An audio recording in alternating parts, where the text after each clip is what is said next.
This is The Focus Group Negotiation. This is what you do in business. with Tim Bennett Pucker up, Buttercup. and John Nash. We never give up. It's the savvy side of 9 to 5. Who knew business talk could be so much fun? Hey, welcome to The Focus Group. Tim Bennett here, as always, with my good friend and co-host, John Nash. We are The Focus Group. I See me do my little head. saw you do your little head bob. We're all business except when we're not. And my hair, John, you got hair. If you're looking at, well, if you're looking, I know I shouldn't bitch, but I'm at that middle stage, and I'm trying to decide if it's going to go long or not. We're still talking about that, but I'm almost to the point where I'm going to shave On it Hair off. Talk, Garrett's cut still looks good. Garrett looks good. Garrett Right? looks great. John's got the cap on. We don't really know what's going on. Oh, you got hair too. You know, you're always in it. John's always in a cap. I don't think I've ever seen him not in a cap. So You're in between. I'm in between. We're trying to figure it out. But this is the first I've seen me on camera with the do. So it's a little shiny, a little whatever, a little long. Oh, you could actually mat it down. shellac and use product. Yeah, Use product. that's expensive. The most product I could use nowadays is like something to de-shine. Well, maybe we'll do makeup. We need a I should makeup use like sponsor. some powder or something to take the shine off the pate. We need a makeup sponsor. So listen, we're as you know, we're live here on Facebook. So welcome to everybody who's listening in. On Facebook Live. We're also live on our YouTube channel, which is Focus Group Radio. And the show, after it goes live, John does his magic to it, as do the guys in the booth, and then it gets reposted again, and then it's available 24/7. We also repost the show and some clips throughout the week at our Facebook page as well as at Twitter. Everything is branded Focus Group Radio. And you can go to our website, focusgroupradio.com, to learn of all the different platforms we're on, including our newest, which is iHeartRadio, which exposes us to a much, much bigger audience than even before. So we're delighted to be on iHeart. We've got a packed show today, Mr. Nash. We do. We're very excited about the show today. Who are our guests? Later in the show, we're going to be welcoming. I'm sorry. I got to get this right because I'm looking at one thing that says the married name, but it's Tom Postilio and Mickey Conlon. Yes. But I see Tom and Mickey Conlon. Tom and Mickey. Because they're Well, we'll have to partners ask in them. life, partners in real estate, partners in love. business, partners in love. Like us, except we're not in love. We're extreme like. And then and then we're going to do a Tim's list. So, but aside from Tim's list, if you would like to give us a call, be sure to call us here at studio anytime if you want to join the conversation. Our number here is 877-962-6846. It's on the bottom of the screen, if I can make that go right. And, Did you do it the right way? I don't know. No, I didn't. I was stage left. Stage right, left. but Yeah, you got to. I did it Japanese or Asian, reverse yeah. it. But call us at any time. Interrupt us. We'd like to hear it. Interrupt us. That's what I'll call it. And particularly if you want to chime in on some of the articles we'll be discussing today. So last week we launched the random sample. Right. And the concept behind that is that we were going to kind of curate news from around the country from various websites and magazines, LGBT specific. Since we have a packed show today, we're definitely going to do random sample, but the articles we're focusing on are two specifically. One is called An Investment Company Creates Fund That Specifically Exclude LGBT-Friendly Stocks. It's like a biblical fund. It's an interesting article. We called it Noah's. And then the other article was how LGBTQ boomers still fear a lack of respect from doctors. And then we're also going to be looking at two ads that have been floating around, primarily one on the internet, Lexus. And Coke, I guess, is airing on normal television. Yeah, the Lexus ad is also on TV. If you watch this series When We Rise on ABC, they aired the commercial, and that's where I first saw it, and I was surprised about it. So we're going to show both of those commercials a little later on. And one is completely gay-centric, I would say, or LGBT-focused, and that's the Lexus one. Yes, they both are. But Coke, I thought the Coke ad, well, we'll talk about when we get to the Coke one. It's a little more nuanced. I mean, it does feature that element. I think it's nuanced. So, Not nuanced, okay. in the interest of time, what caught your eye this week? Okay. What caught your eye? Here's what Tim and John found. So Tim very graciously got me a subscription to the magazine Adweek, and it's sort of a Ad Age and Adweek, but Adweek a lot. I like Adweek a lot. I'm so glad I'm getting the print copy now because I actually read it. Tim's been getting it for years, and it's great articles and stuff. So I flipped the page, and I come upon an ad, a reproduction of an ad that aired or was printed in 1999, and it was the ad for the Palm Pilot. and it's simply Palm. So I found a couple of versions of the ad, and here it is up here. Now, you were one of the first people. I think you were the first person I know that had a Palm Pilot. What did it do? John, that was bad of me. I should have centered that graphic. Huh? I'm sorry. No, I did notice something with the graphics for whatever reason when they go here. For some reason, the type and everything goes. We'll have to figure that out. Yeah, the reason I brought up the Palm is because exactly what you said. I couldn't believe that it was 20 years old almost. 20 years old, and I went on the line and I found something called The Brief History of Palm. With iPhones, Blackberries everywhere, and Google Android devices on the rise, it's easy to forget that Palm was the company that made it all happen. The Palm Pilot is credited with popularizing the Personal Digital Assistant, or PDA, and it was a device that established the basic form factor that later smartphones would use. After earlier attempts by Apple and others, Palm proved there was a market for a third category of portable computing device, something more than a cell phone but less than a laptop. So I actually... What did it do? It was your contacts. You could play that video. I played that video game. It was your contacts. It had a stylus. Boop. Mine had a little lid that flipped up. It had a stylus. It was your, yeah. What was that game? Boop? That was... Pong. Yeah, it was like you could do Pong on it. Yeah. That's right. So it was your contacts, your calendar. As the device matured, it could handle email, specifically in some of the ones I'll show you. But basically, it was an organizer. It was the electronic version of those Franklin planners that people used to carry around. So another panel I put together, I found 3 of the models that I actually owned. I've owned a bunch. The left was probably the first one I ever had, the Palm 3. And it had this thing called graffiti. I bet if you're listening or watching, you know exactly what I'm talking about. You would take the stylus and you would make these gestures on the pad at the bottom. And those gestures were like the way you would use the operating system, and you could write and do things. The middle one was the first time they ever came out with a color one, and it still had the stylus. And then the last version of the Palm I ever had was that one on the far right called the BlackBerry. It's the Trio, and it was basically... Did you have all 3 of those? I've had them during the course of my, yeah. They're like light bulbs that went right in the garbage. Yeah, that's the sad part. And I think anybody watching or listening will definitely understand this. Years go by, there were no ways to even operate it. You could charge it, yeah, but it became an obsolete piece of plastic. But that's what caught my eye was the Simply Palm ad that I showed earlier was $19.99. The device goes back a little before that, but they really kind of created the market for that. Well, that was a highly intellectual caught my eye. Because I'm writing. Didn't it caught? The game is it just caught my eye. I'm right in the basement with mine. Okay. So I saw this come across in the news. Of course, we've talked about Peeps many years on our show. Yes. And we've also tasted a lot of Oreos. Mm-hmm. So I don't know if you've noticed, but you see Oreos now came out with a Peeps flavor. I did. Oh, you brought them in. So I brought them in. So this is any of our Oreo Peeps. I picked them up. I think they're a limited edition at Target. Only Target? I think. But here's the problem. Apparently, if you eat 3 cookies or more, your toilet turns pink when you go to the bathroom. Ew. So I'm going to give you 3 cookies, and during the show though, I don't want. You're not going to poop here on the show, but so what I want to try them. So there's 2 issues with them. First of all, you want to open them up? I'll tell you what the issues are. I saw people with pink tongues and everything. Well, they say they're very appetizing. They said the new Easter Oreo Peeps are turning people's poop pink. Some people have said the new Oreo Peeps have turned their stool bright pink. Others said the cookies, which were just released 2 weeks ago, turned their saliva pink. And when you spit, it's like spitting Pepto-Bismol. And then they showed, one guy said an hour after he had the cookies, he went to brush his teeth and his toothbrush turned pink. So we're going to try these and see if our tongues go pink. Okay, no. We're in the plural. I'm looking at. I don't like the pink. And then the guys will try them. We want to see if our tongues go pink. I don't think they want pink tongues and pink teeth either.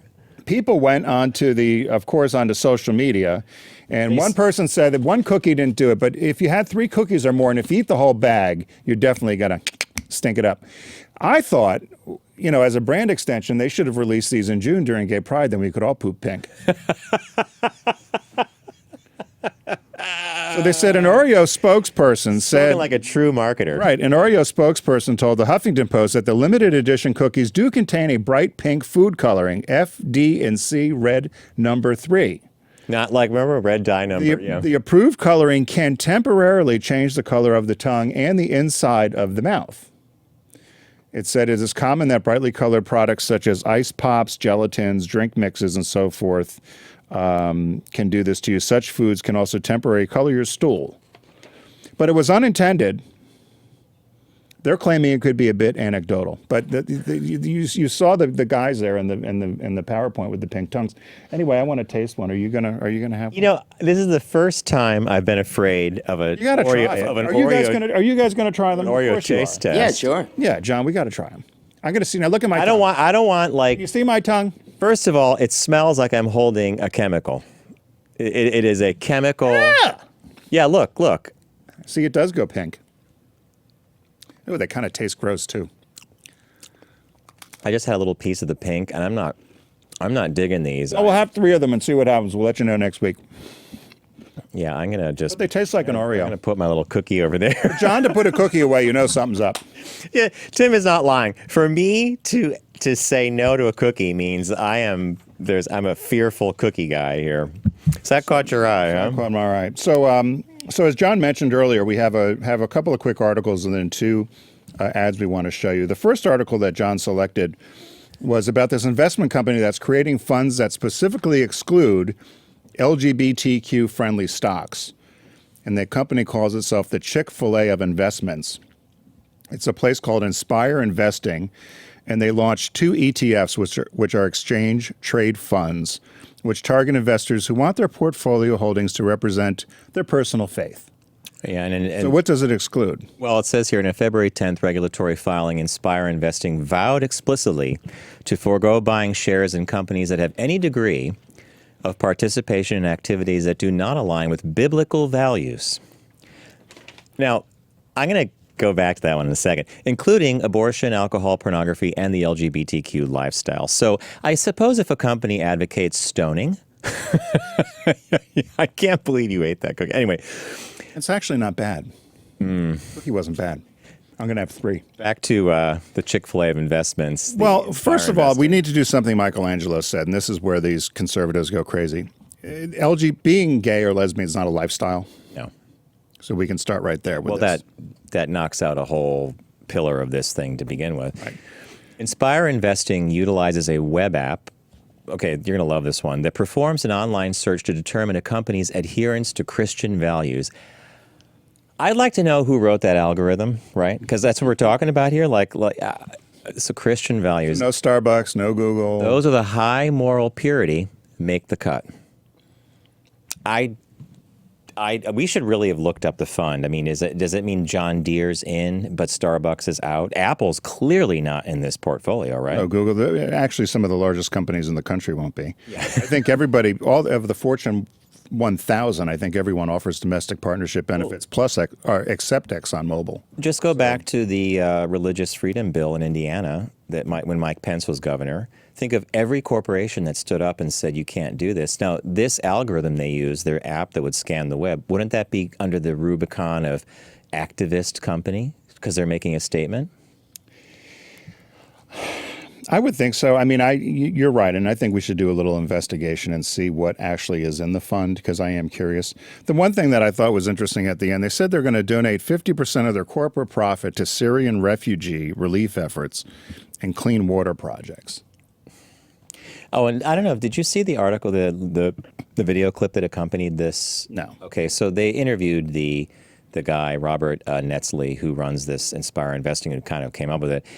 And they quote him. He said this in a video, too. He said, "We are not against the LGBTQ community. Inspire Investing and its investing tools do not promote or condone bigotry.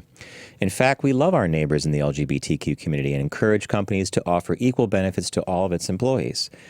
The ETFs," he noted, "simply exclude companies' stocks that take a hardline activist agenda and don't align with biblical values." I have rarely read a contradictory statement, but I guess people are used to making them all the time now, right? I mean, Well, this is not.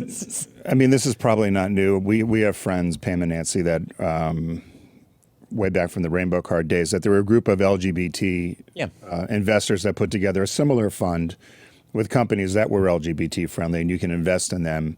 it's like a wildlife in ETF. a similar thing. So I laughed at this only because when you and I found this article, we did joke about, other than Holly Lobby or Hobby Lobby, whatever the hell it's called, Hobby Lobby. Chick-fil-A, who else do they have in their fund? These guys, if they're on the exchange. Just born. Just out born. of Bethlehem. Bethlehem, PA, yes. Because they only market to families in the traditional sense. They define family. So the next article, John, I thought was interesting because I'm going through this now. Whenever I moved, and you know I've lived in a bunch of different cities. Whenever I move to a new city, I need to find a doctor and a dentist, a physician or a dentist. And I would always ask people. Oh, it's usually personal referral. And I would always ask, where can I find a gay-friendly or a gay doctor or a gay dentist? And I would always get directed. And so when I read this, I was surprised because they said that 1 in 4 LGBT boomers are not out to their physicians. And now that a lot of the physicians are retiring, they need to go search out new doctors. New doctors. And the gist that I got out of this article was you need to be upfront about the fact that you're gay or lesbian or what your sexual exploits are, I guess. You have to have behavior so that they know what they're dealing with. I think the article was called "LGBTQ Boomers Still Fear Lack of Respect from Doctors." I think that I found this one, and it's either Business Insider or was Fortune, or it might have been Fortune actually. So what Tim was saying about the study point looked at people who were transitioning to new physicians and healthcare situations, and people who were currently with doctors that they liked. But it was a staggering statistic that it was the boomer generation, or I guess we're kind of, I never know where we fit into that because we're not really boomers. Well, technically we're boomers, but they've done a subset of boomers, which includes us, which is called Generation Jones. Generation Jones, okay. Which means we weren't necessarily Beatles, we were more Rolling Stones. Yeah. We weren't whatever some of the earlier shows, we were the Brady Bunch, not Make Room for Daddy, or whatever exactly. some of those shows were. But it was funny, yeah, they call us Generation Jones, the 59 to 64. Right. So the article went on to talk about a number of services that are available for the LGBTQ community in terms of helping you find a physician or a healthcare provider. And they also provide questions to ask. And concurrent with this revelation that a lot of us have had qualms about being 100% upfront with our physicians, and they've discovered that there are a lot of health implications by not telling your physician, what they need to know about what you were saying before about your sex life, your practices, because when that's a doctor conversation, that's a health conversation. Right. It's not necessarily one of judgment. Now, I've had a gay physician since I was 24, I think. And our doctor is, but Did you search it out? Yes. And I did too. And I don't know, somebody told me that was what I should do. I don't remember who it was, probably a mentor of mine. But you and I had a nurse on one time, and this brought home to me, particularly now as trans people have gotten more visibility. It said, participants also learn that it's wrong to assume that straight and married means a patient's only having sex with women or with his wife. Yeah. A transgender woman may need a prostate exam. A transgender man may need a chest exam. Just because a patient is gay, I thought this line was right out of Paul and Mass. Just because a patient is gay and single, he should not be treated like the whore of Babylon. Hey, let's go down to Alabama and welcome Don to the focus group. Don, before you get to your question, Tim can assure you that the socks are on the way, right, Tim? Socks went out. I'm going to tell you what happened with the socks. Socks came back with the wrong postage. Tim and I used to do they went this out again ourselves. Monday. Yeah. So what was your question, Don? Just curious about this investment fund. Are they going to exclude divorcees? Are they going to exclude people who wear clothing woven of two kinds of materials? Are they going to exclude people who eat shellfish? On Friday? Yeah. Red Lobster won't be part of it. Are they going to exclude women? Because, per Leviticus, if a woman menstruates, then she's unclean. Are they going to include companies that deal in slavery, as is also sanctioned in Exodus and Leviticus?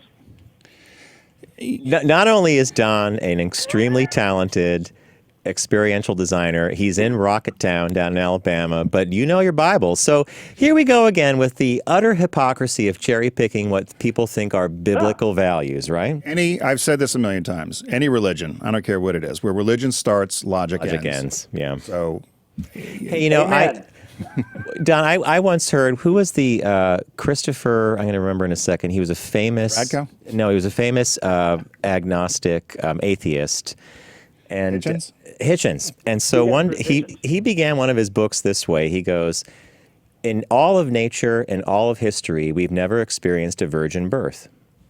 You know, there's no, how a baby, an animal's born or a human, there's no such thing. He goes, but the minute you buy into the virgin birth, you're on the flight path. Yeah, you're ready to go. Wow. Hey, Don, thanks for your call today. And yes, as you heard from Tim, they're on their way, and you will get them soon. They're purple. And they're purple. Just remember, Tim, you owe me 2 pair. Well, then you better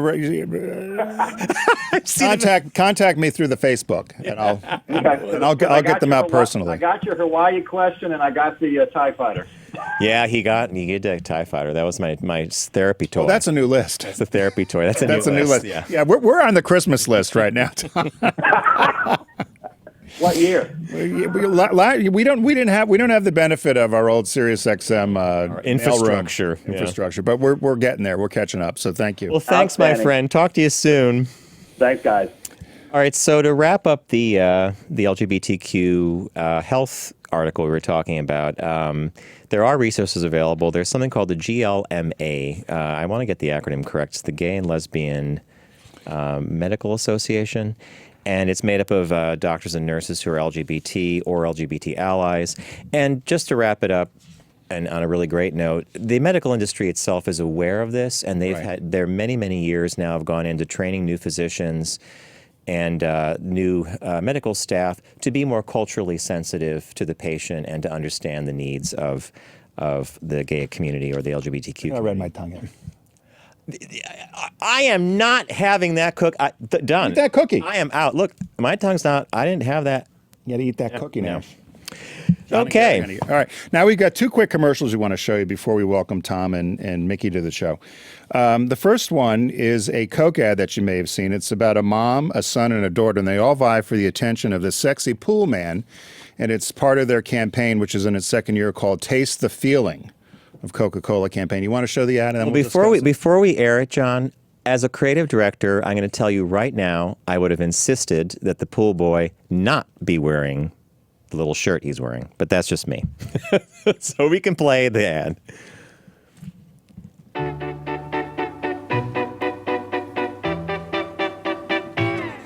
Come prima, più di prima, t'amerò. Per la vita, la mia vita ti darò. A little stereotypical. Sembra un sogno rivederti, accarezzarti, le tue mani fra le mani stringere ancora. Il mio mondo, tutto il mondo, sei per me. A nessuno voglio That's gotta hurt. come a te. She went down like that? That's gotta hurt. Ogni giorno, ogni istante, dolcemente ti dirò come prima, più di prima. Looks like he's got a different shirt on than when he started. No. So if you're watching or if you're listening on the audio play, you'd have to go to see our Facebook page or to the YouTube. To the YouTube to see the commercial. Did you like the commercial, John? Okay. I'm going to give you an answer that's kind of a bullshit answer, but it's not really. I liked it for how banal it was. And what I mean by that is it's 2017. The kids are at home. One of them happens to be gay. He's ogling the pool guy with a 6-pack. In other words, it almost... Sister's oogling the guy. The mother, obviously... She gets in there because she knows what's what. But it was kind of banal. And I almost love it for the fact that it's not a showstopper. It's just part of... And let's go to what one of the Coke executives said. Asked about the connection to previous hunky Coke ads. Who is this here? Rodolfo Echeverria, the marketing VP for Global Creative, stated, "This story has more layers, including a wink that touches on our point of view regarding diversity and inclusion. We are managing our culturally relevant messages organically within our campaign spots, not as the main subject of the story, but as subtext." That's a very fancy way, with lots of big words, many of them SAT words, of saying We ran a gay ad. they're just doing snapshots of life, right? And nowadays, LGBT people are more visible. What I would have liked to have seen, and I tried to Google it and could not find, they said this was a global campaign. I would have loved to have seen the version in Iran or what. You know there was no version for the Middle East. And if it was, they were wearing. I couldn't find They were it. all wearing hijabs and robes, and I'm being bad, but The next ad is from I never saw. You saw the this. car company Lexus. So many of you last week, because we saw it on social media, we watched When We Rise, which was I think it was a Dustin Lance 5-night, Black, yeah. right, a series about the modern LGBT movement.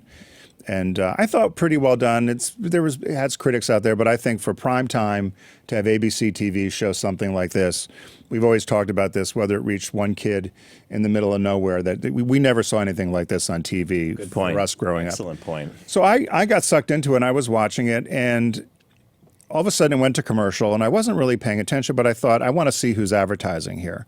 So this next ad apparently was done about a year ago, and it was only seen on the internet. And having worked in automotive and done LGBT advertising with Martina, I can understand what the pitfalls are.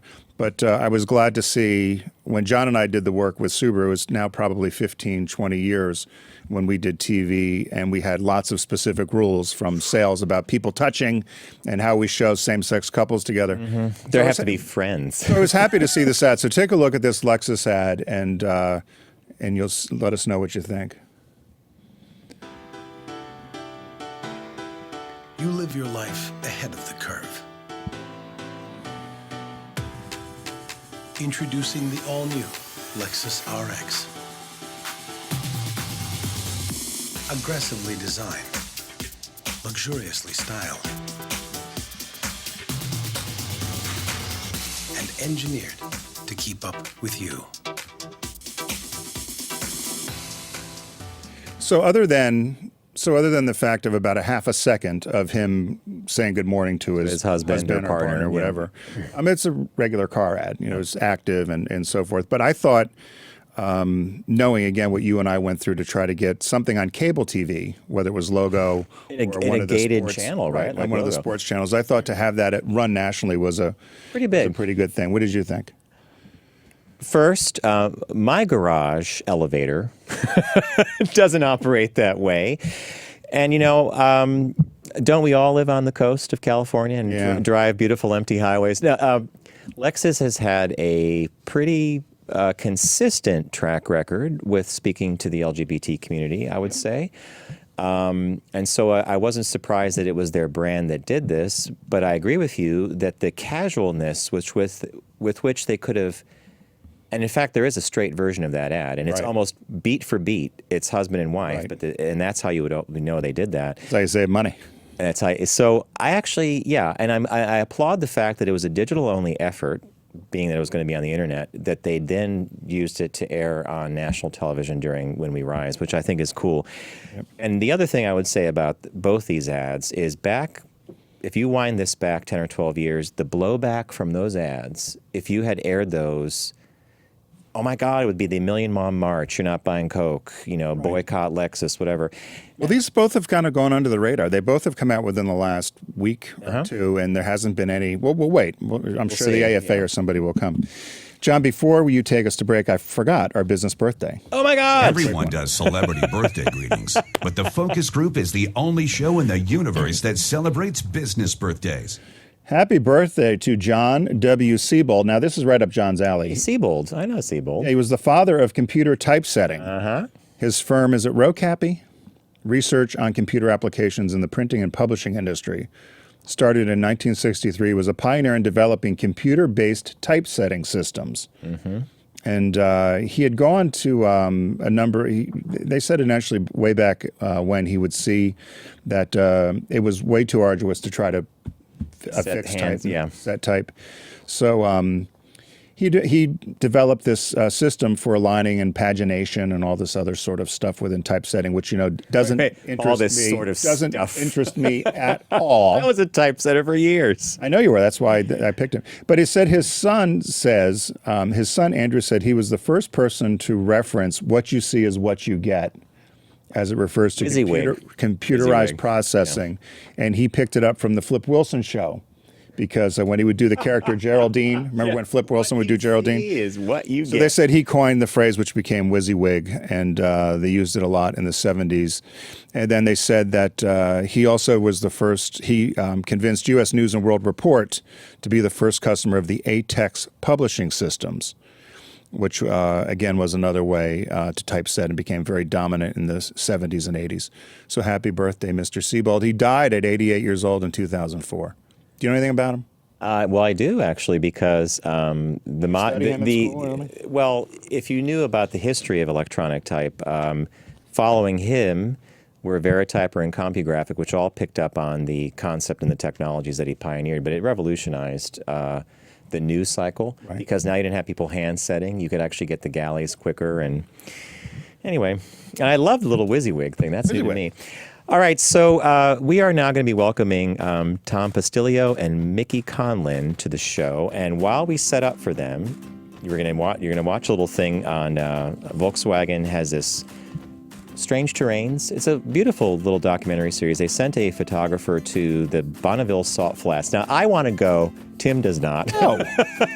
Going to Afghanistan. So while we get them here on set, enjoy the Bonneville Salt Flat video, and we'll be right back with Tom and Mickey. So, and no, it's the pink tongue. Show the tongue. Yeah, no, you can't do it. All right, we'll be right back, so stay with us through this little break.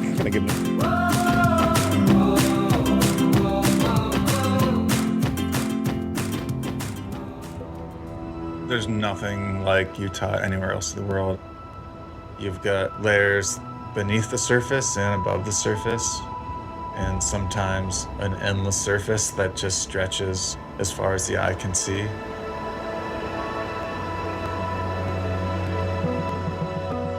My name is Renan Ozturk.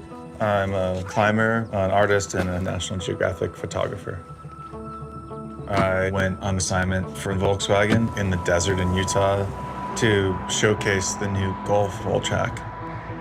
The idea was to get into some of these wild landscapes and come away with a single photo and share the landscape in a new and exciting way. Utah is really the ultimate testing ground for not only camera gear, but also your vehicle. I can safely say that I pushed the all-track pretty hard, and I could really feel the car just grip the road.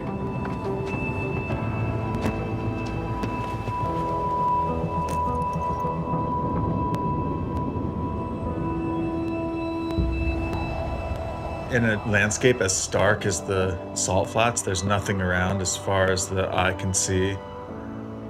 And you have space to think, space to process things.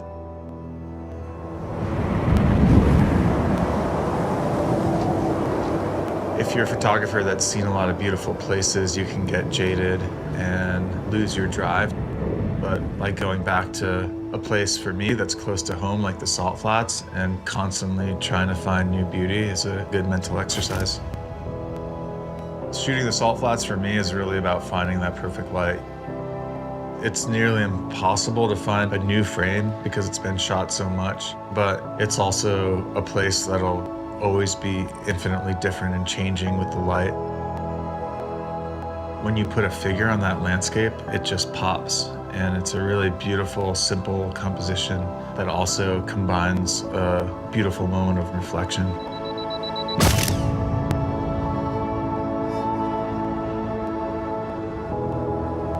There's always something that you can find in a particular landscape. You just have to remain curious.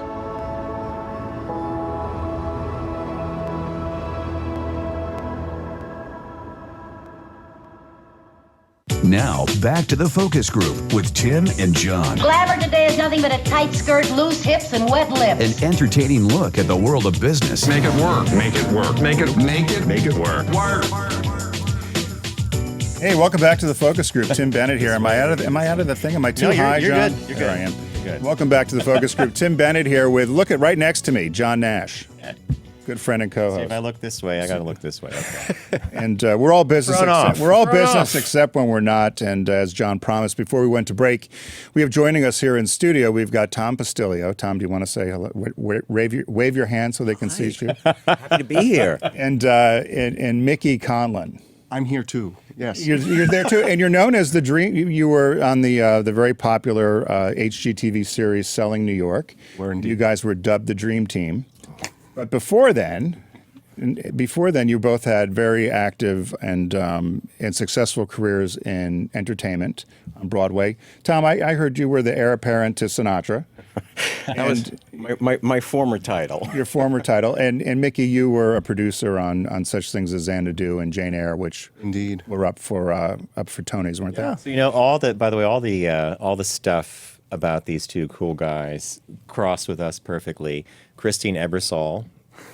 Did she officiate, or was she like the She did. She was our and if anybody knows Christine Ebersol, she brought to life Big Edie and Little Edie, right? In Grey Gardens, the musical.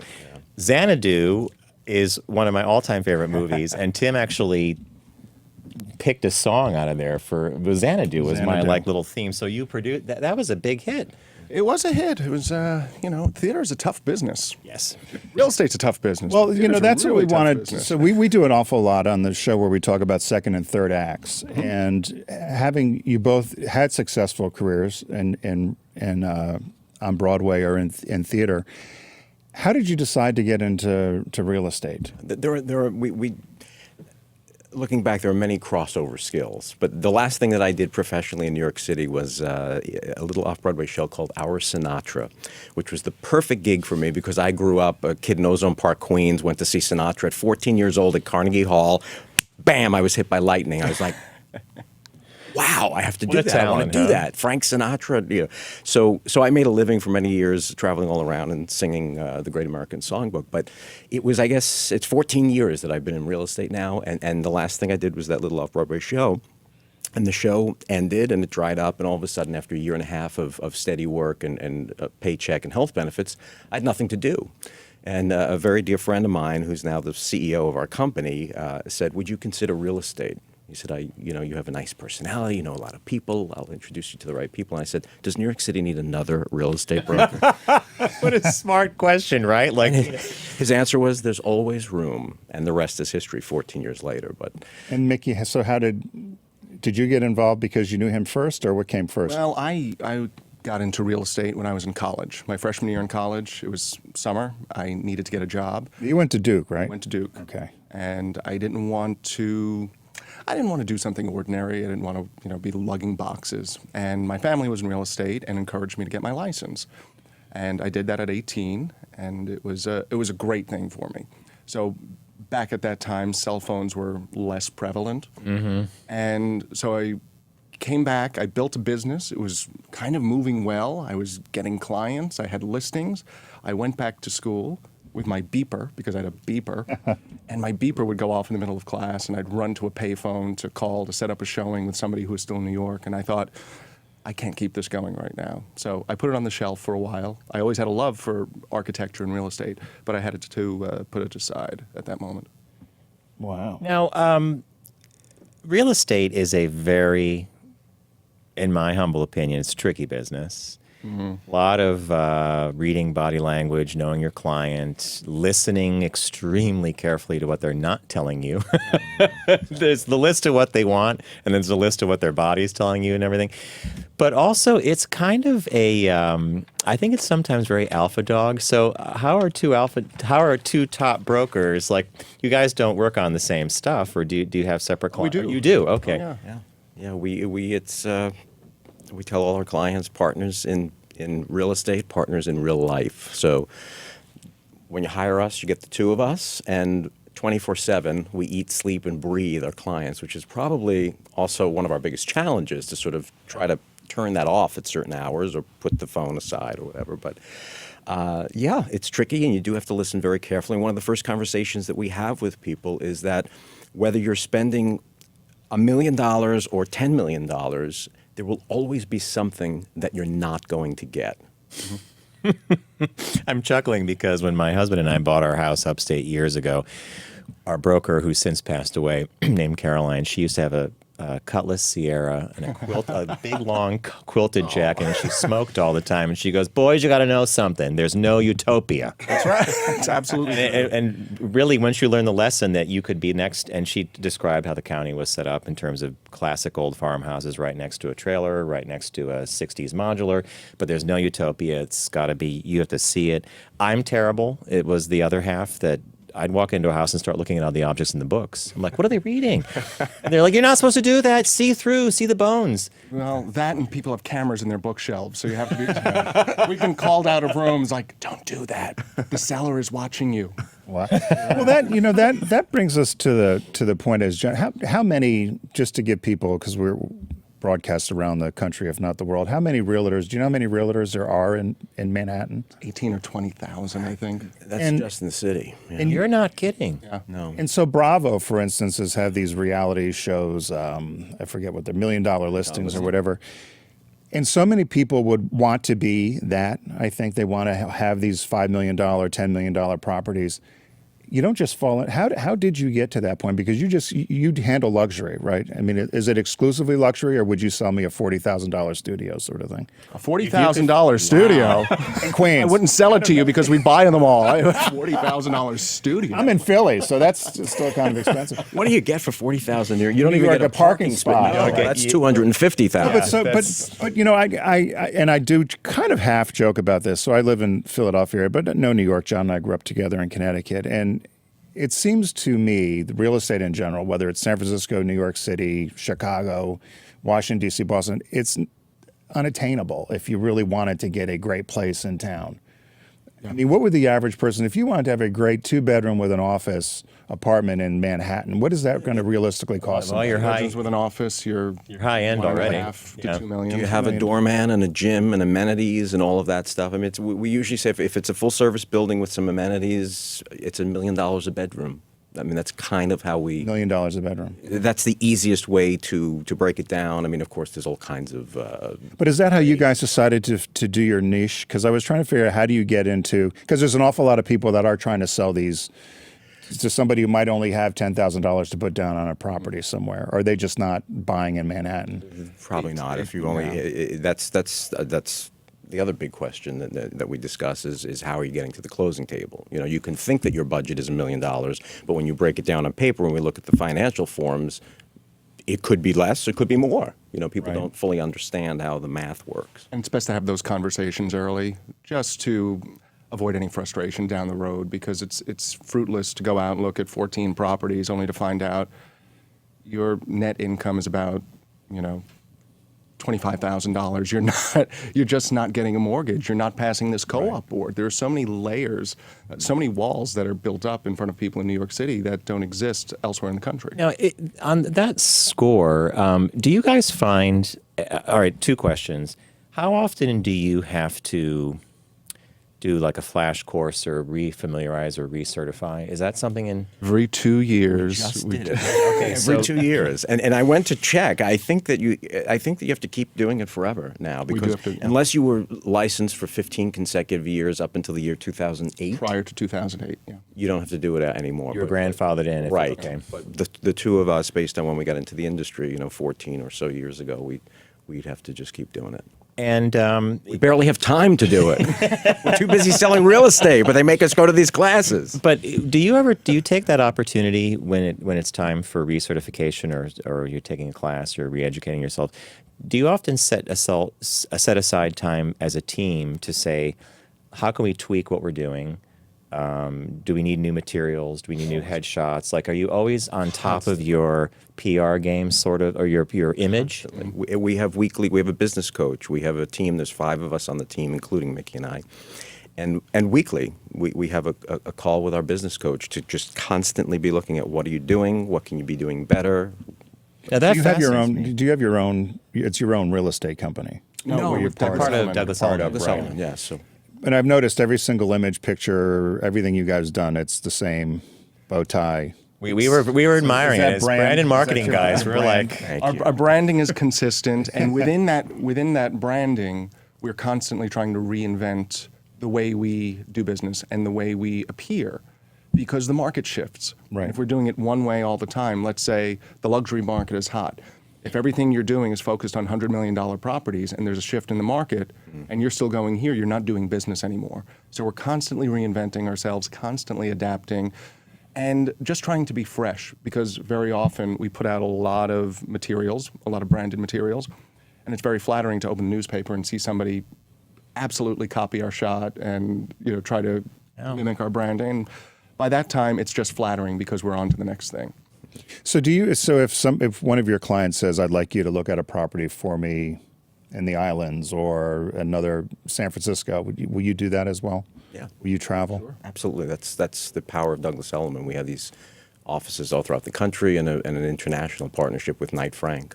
but so to Tim's question though, if a client did say to you, "I'm going to do a pied-à-terre in downtown San Francisco," you might not be licensed for California, but because of your network and who you have relationships with, you know exactly who to put that person with to get them to achieve that goal. Do a lot of the legwork up front. It's for us, when we refer business to another market, it comes down to accountability. If somebody we know likes working with us, then we try to provide the Tom and Mickey experience in whatever part of the country. So we have a huge network of people, sometimes several in each city, because one person is not always the right fit for somebody else. And with that, they do have accountability. We're copied on all the emails. We're involved in the negotiation, just to keep an eye on things. Even though we're not licensed there and it's a different market and a different vocabulary, we just like them to know that we're on top of it. I had a stupid, dumb, horrible thought as you said, the Tom and Mickey experience. And I imagine in San Francisco, two drag queens. Yeah, I'm Tom. Oh my God, they've already taken our Tom idea. and Mickey experience. Welcome to San Francisco. And everybody, and the client's like, wait a minute. You got the bow tie, no, but it's I don't know right. what's going You know, I watched a video on YouTube that, and I don't know if it was 17 million or 22 million, but she had a listing. I think it was on the Upper West Side, maybe. But I looked at the apartment and I thought, wow. I mean, it was magnificent. probably gorgeous. But what I always wonder about this, and even out in the Hamptons, these magnificent, huge properties, do the clients enjoy them?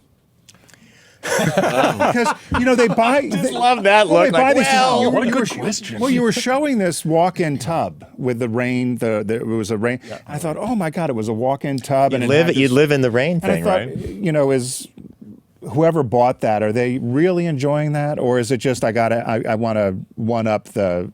I want to say yes. I want to say yes. Believe that they do. I mean, there's so much money. Thought about that. I See, I should have let you yes. think about it too long. But when you have a certain, when you achieve a certain level of wealth, you have a lot more opportunity to carve out the fantasy you want. So if that's your New York experience and you only get there twice a year, you look forward to that. That's part of your routine or your family's routine. We're going to New York for a month. We're going to be in this fabulous place with the walk-in, the rain shower. And so I would say yes, that they do enjoy them. And at the same time, they're good investments, because these places are not cheap and they're not cheap to keep up. But at the end They of could the be day, empty 300 days out of the year. yeah. Quite possible.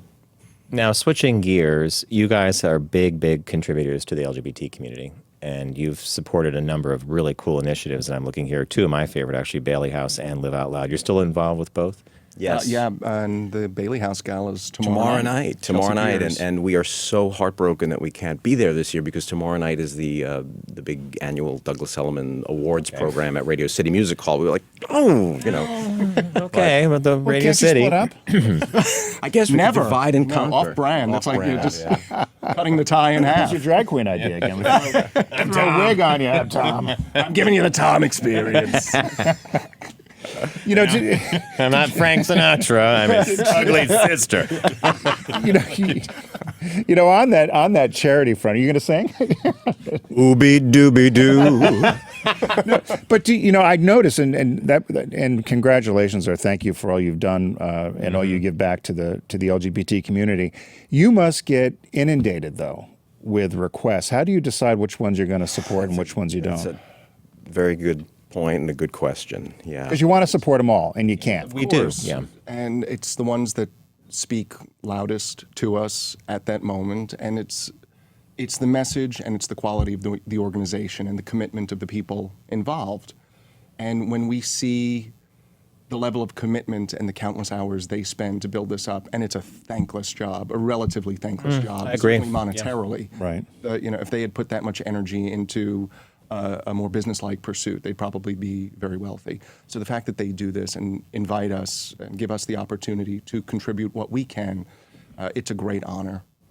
Now they're cool organizations. I'm just surprised with your background. You didn't involve Broadway Cares on here. I mean, it kind of weaves through my life a great deal. I've seen. Yeah. I love that organization. I love. We do the as well. spirit We do as behind well, it. and we've gone to many of their events and attended things over the years that have been a lot of fun.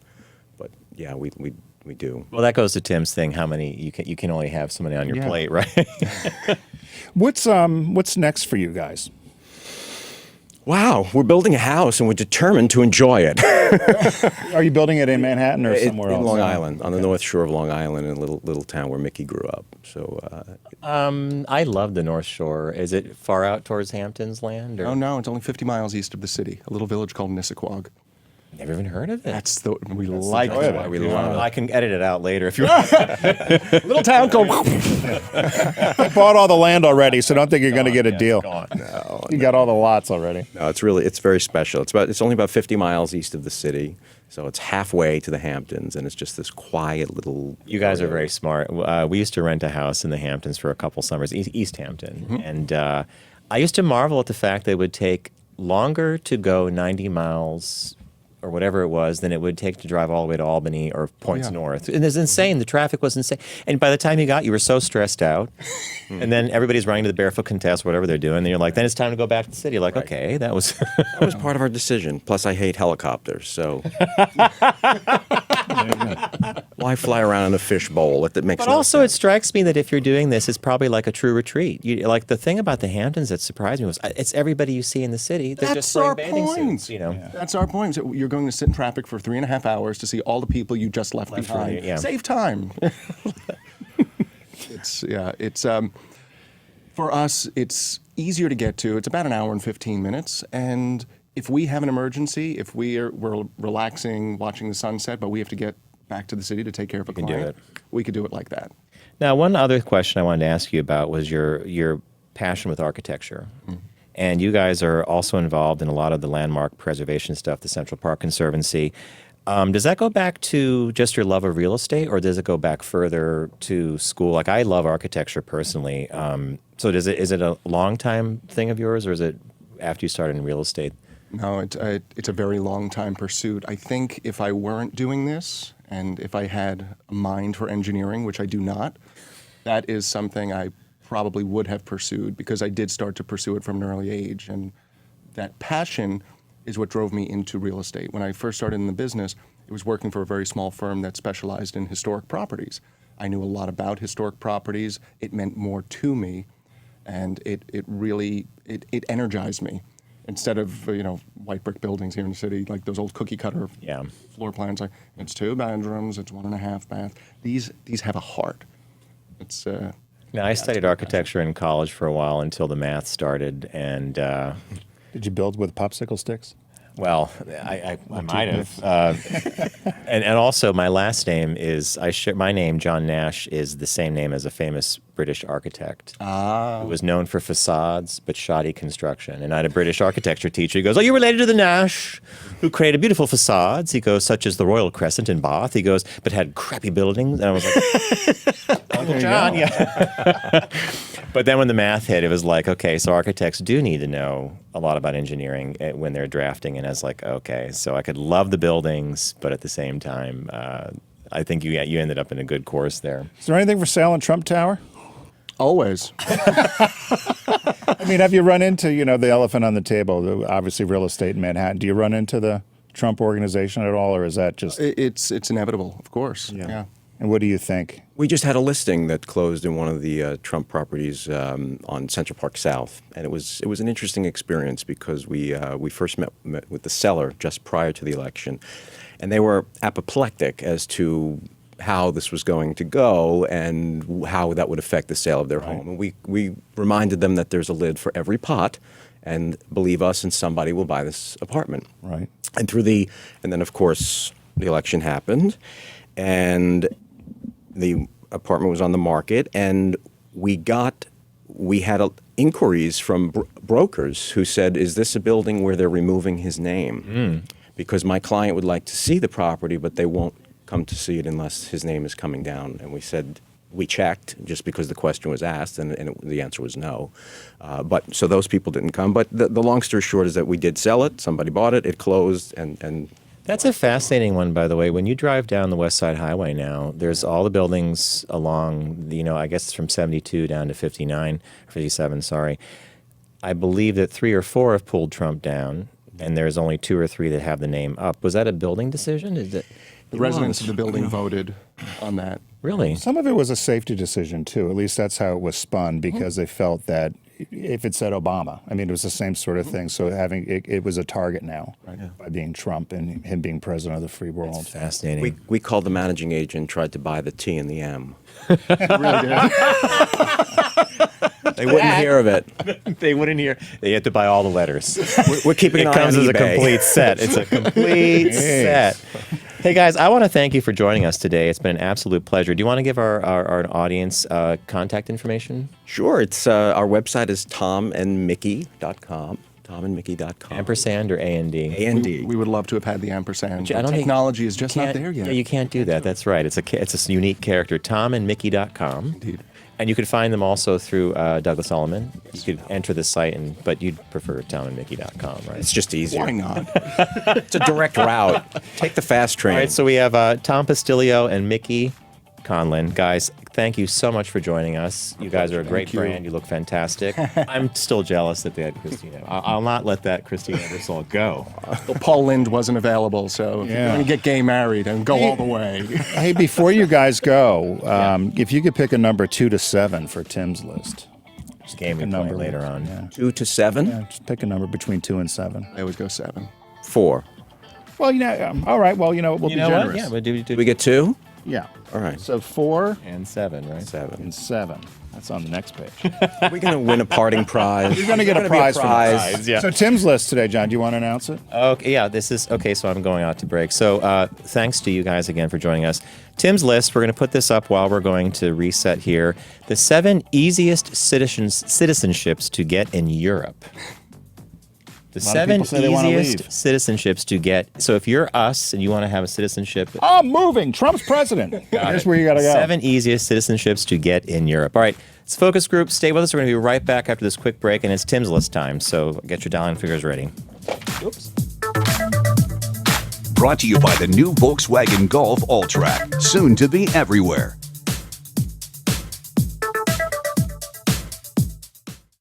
Focus on the savvy side of 9 to 5 with the Focus Group. Been in business a week. I got more money than I know what to do with. Listen, laugh, and learn with Tim and John. Ferrero Rocher.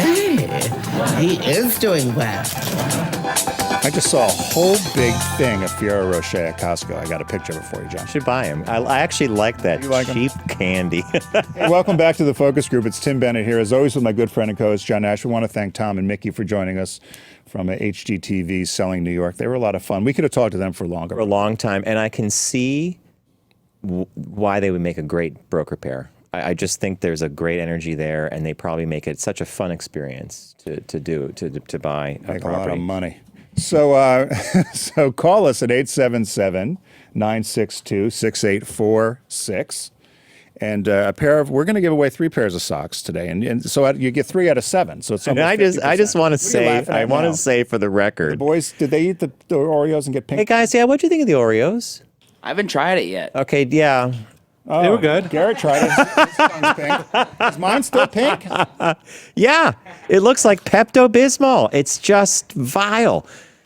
Yeah. Garrett, I give you high grades for trying the Let's see cookie. if mine's still pink. By the way, we love our guys. We have John on video and Garrett on audio. They're our associate producers, and they really do a fantastic job. So thank you, guys. So Tim's list today, and if you want to give us a call, it's 877-962-6846. We're looking for the 7 easiest citizenships to get in Europe. So a lot of people bitched and moaned when Trump became president. I'm moving. So this list came up from a travel site, and these are the 7 easiest countries to get dual citizenship. Is another operative word. So you can keep your American citizenship, but and you can pick up one of these in Europe. Ah, yay! You got Sarah in there. We're looking for number 1, number 4, and number 7 as picked by Mickey. Just as an FYI, Sarah Palin is Tim's version of the Jerry Seinfeld getting Superman into every episode of Seinfeld, right? Now, what is she doing there? What do you think her face is saying? She's winking, saying, we're going to take the liberal establishment down. See, I think she's guessing, like, I don't know. What's 7? Is that Russia, I see? All right, let's go to New Jersey and welcome Steve, the focus group. Steve, welcome to the show, my friend. What do you have for Tim today? Hey, guys. I'm going to guess Great Britain. I love that guess. Steve, would you like to have British citizen? Would you like to be a citizen of the UK? I have to go there first. Hey, by the way, you're going to love it. You're going to love going to Britain. Well, Britain has one of the richest histories and culture. It's like living in a museum. I couldn't disagree. Britain. And so it comes in at number 5. However, if you want to live in the land of Shakespeare, there are a couple of things you need to do. You have to be an adult without a criminal record. You have to speak English and be familiar with the history of the royal family and the country in general. And then you must be there 6 years of residency, and then you get dual citizenship. Oh, I like that picture you picked. Hey, Steve, thanks for playing today. You got number 5, and I do heartily recommend you visit the UK. You're going to love it if you do. Now, I will say something about this list, which I found interesting, John, is that every single one of these countries requires you to have proficiency in their language. And I don't know why we don't do that here. That drives me crazy. You've talked about this a great deal when you were over on satellite as well. We for some reason think that's racist, but I think you need to know the language where you live. Let's go to right here in New York State. Let's go to Billy in upstate New York. Billy, welcome to the show. You heard us. Tim had a mea culpa about socks. They do exist. They are on the way, and you are. I'm not going to question it because I have a pink toilet, so I'm safe. Did you try the Peeps? Hell no! I saw that the other day. No way. Mm-mm. Did you see them at the store? Yeah, they actually have it in Walmart. Oh, they're at Walmart still. Yeah. So Middle American have pink toilets. I can tell you that when Tim does the tongue thing, it looks like it's Pepto-Bismol. It's just vile. I mean, ugh. All right, so Billy, what do you got for Tim today? Well, I was going to say UK too, but since I do love it there, Portugal. Portugal's a great guess. It allows dual citizenship. If you marry somebody who's Portuguese, it only takes you 3 years. If not, you must live there 6 years. You must have knowledge of the language. And it is one of the most beautiful places in Europe because it has 300 days of sun. So Portugal comes in number 6. Wow. Will they let Paul there? Hey, Billy, have you been there? Have you been to Portugal? No, not yet. Close, but not yet. There's the Portuguese rowing team there, John. I did that for you in their unis. Yeah, if you're watching, Billy. I see that, yes. Yeah, I'm seeing it too, and I'm like, the guy on the right, he's not worried about. Nothing wrong with Portugal. No, there's nothing wrong with Portugal. And I put the flag up there so you all know what the flags of the country. I wasn't even looking at the flag. What that is. That's a flag, yes. Billy, thanks for your call today, and please have a wonderful rest of your week. Yes, enjoy your pink. That's Tim's going to be enjoying those things. Thank you, my friend. All right, let's go to Los Angeles. I think it's L.A., and we're going to welcome Erwin to the show. Erwin, welcome to the show. Sorry, who? I'm sorry, Erwin, bottom one there. Yes. Hey, welcome, my friend. Are you calling from Los Angeles?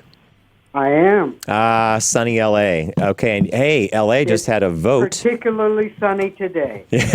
What do you have for Tim's list as your guest of easiest citizenship in Europe to get, easiest country to get citizenship in? Can I just say one thing about the Oreos? Yeah, you may indeed. I think they should have had a gay person work on this because they should have used the chocolate cookies. Black and hot pink is a fabulous color combination. It is a great combination, isn't it? I was thinking the same thing. You were. Erwin, I love that. That's, yeah. And then the yellow packaging, it's just color. Yeah. It's like the car. So what's your guess for Tim today? Exactly right. Sweden. Sweden on the list, Tim. Sweden is on the list. I've got a bone to pick with Sweden, much like Austria. Now, Sweden did not join NATO. Of course, they get all the benefits of protection from the NATO countries. But Sweden right now is known as also having the best passport in the world. So if you want to travel globally, Sweden's the passport to have. Sweden comes in number one. Ding, ding, ding, ding, ding. Congratulations. All right. Excellent, my friend. It's considered one of the best countries in the world with a bunch of paid holidays for working people, free education, free health care. You must know Swedish to live there, and you got to live there 5 years. Look at the teaching It's worth finger. it. You got to do this, you got to do that, and you got to go to Svendy's. Right. Svendy's. Hey, Erwin, I want to thank you for joining us on the show today and for playing and for winning. So drop a note, just send a note to focusgroupradio@gmail.com. We have it on the bottom of the screen there. And just put in, just say your subject is Sweden, and just give me your address, and I'll know exactly how We'll you get won. those out to you at Halloween. Having a little... That'll be, I'll wear them. In fact, that's all I'll wear on Halloween. Group radio stuff. Plus a couple of Oreos. It's warm in LA at Halloween, so, everybody will be naked. Oh, well, exactly. Erwin, thank you for your call, and thanks for watching and playing. And send me your address at focusgroupradio@gmail.com, and we'll get you socks. So thank you. All right, let's go. Where do I need to go next? I need to go right down the line. All right, let's go to Larry. It looks like Larry in North Carolina. Larry, welcome to the show. What do you got for Tim today? I'm going with Poland. Poland. Now, that's an interesting guess. I want to go to Poland. Not on the list. Not on the list? No. But, I guess consolation prize would be go to your local Walmart. Don't do, Larry, I was going to tell you to do the Oreo Peep thing, but... I don't know why you're afraid of these Oreos. Because your tongue is I love Peeps. I have to get some. Get the Peep cookies. Actually, the cookie's not bad, but I don't know about... Hey, Larry, what part of North Carolina are you calling from? Winston-Salem. Oh, my God, I love Winston-Salem. I did a gig down there. I worked at an agency called Longhaim's Car. I really love it. Beautiful part of the state. I love it. I loved it down there. And we used to vacation as kids on the Outer Banks, so you live in a really great state. Oh, thank you. Well, Larry, thanks for your call today, and thanks for playing. And better luck next time with the list, so keep tuning in. And let's, for our last call, we'll go to, this looks like Columbus, Ohio, and we have Charlie on the phone. Columbus. Hello, Columbus. Hello, focus group. What do you got for Tim today? I would say Ireland. Ireland? I would have guessed Ireland as well. That is a good guess. Not on the list. Why is it not? Well, they don't tell you why it's on the list, right? They don't tell you why it's not on the list, but... I would have thought it had maybe some of the same requirements as the UK. Yeah, it's but not on the top 7. No, it might not. Who knows? There might be tax issues. I mean, these are supposed to be, lots of different ideas or lots of different criteria, but Ireland not on the list. All right, Charlie, thanks for playing today. Have a very good... Have a great day. Thank you. All right, so Tim... In the interest of time, as John says, I'm going to give you the list. This came from Travel Magazine, 7 easiest citizenships to get in Europe, and these are also dual citizenships. Number 7, one of the wealthiest European countries in the world, or in Europe, Norway. You must know the language. Wow, I love the picture. Those aren't really police. Those Norway police, yeah, those are the Norwegian police. They were doing a little breakup of something. Well, they're bike cops. They're wearing bike outfits. Thank you. What that is, John? Yeah, they're cycle cops. How do you say that in Norwegian? Politi? I say va-va-voom. Anyway. The other great thing about Norway is many people speak English there. They also have one of the best healthcare systems in the world. You must be a citizen. You must have residence for 7 years and be 18 years old. On the Muppets was that chef the Bjorg? Remember that puppet? Norwegian? I think it's Swedish. Is he Swedish? He was Swedish. Okay. Number 6, our listeners got Portugal. Number 5, our listeners got UK, United Kingdom. Number 4, Belgium, the most multicultural. And who the hell's that person on the right? You must be fluent in either French, German, or Dutch. All right. Can't get in.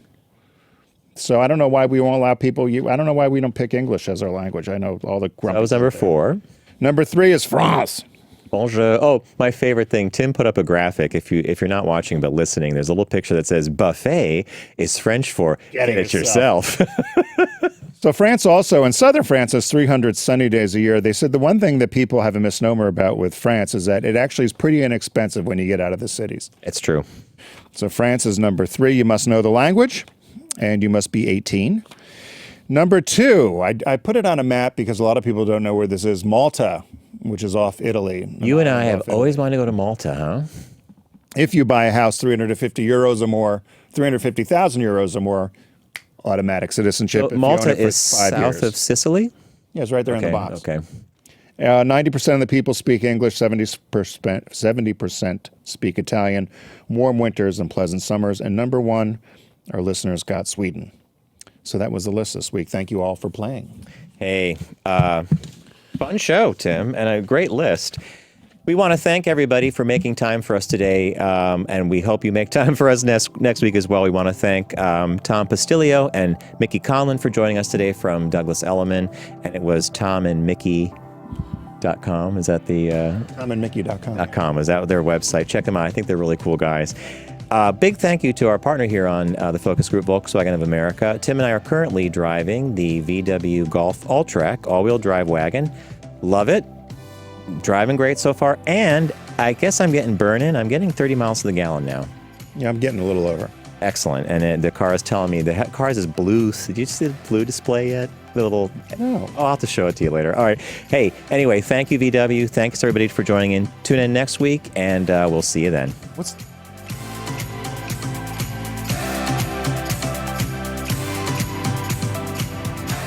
Brought to you by the new Volkswagen Golf All-Track with 4Motion all-wheel drive.